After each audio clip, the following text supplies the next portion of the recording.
Admonition the 18th. Always sense check what you discover. We stumbled from the bar late, drunk and overwhelmed with shenanigans, paradoxes and shaggy Highland coup stories.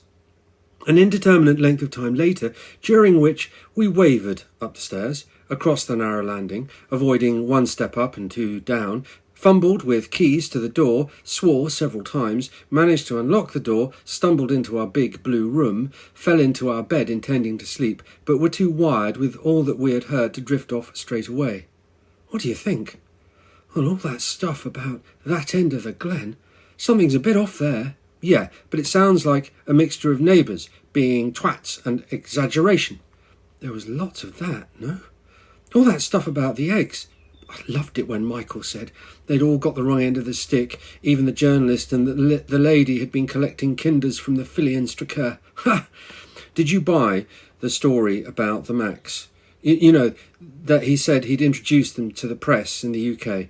You are so obsessed with computers, Sadie poked me half-heartedly. Well, he was definitely a journalist. I'll look him up on the web when we get back. Yes, and he didn't like the way they were treated, did he? By the press, I mean. No, that was all a little bizarre. Features in the red tops and then scurrilous stories against them in the same papers. Really not good. Michael seemed to think it was all coordinated, not the journos driving it at first, almost like someone had it in for them.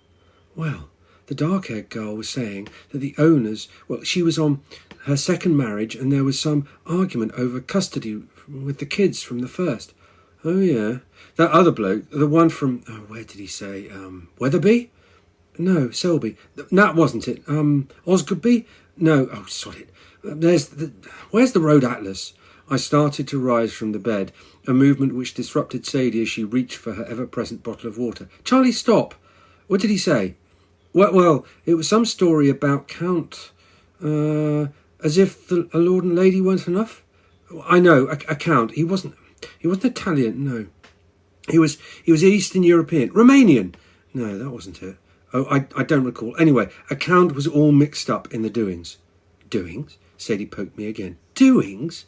It was Osgoodby's word. He said, let me think, that Count wanted to get his kids back and wasn't too careful about how he went about showing his ex-wife wasn't capable. Sounds like a really shitty business.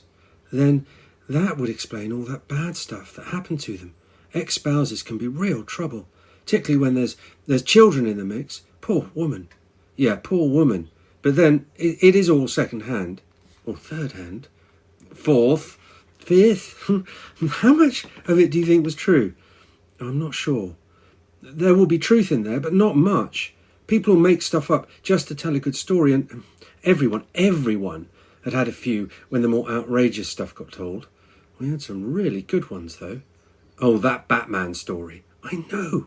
Fancy being caught in your balaclava in your neighbour's farmyard. The guy must have soiled himself when KP laid hands on him. I wouldn't want to be caught by that KP at night in his farmyard wearing a balaclava.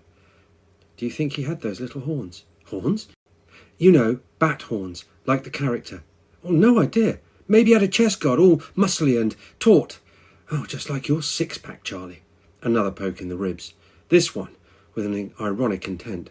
But then he seemed all right. KP, I mean.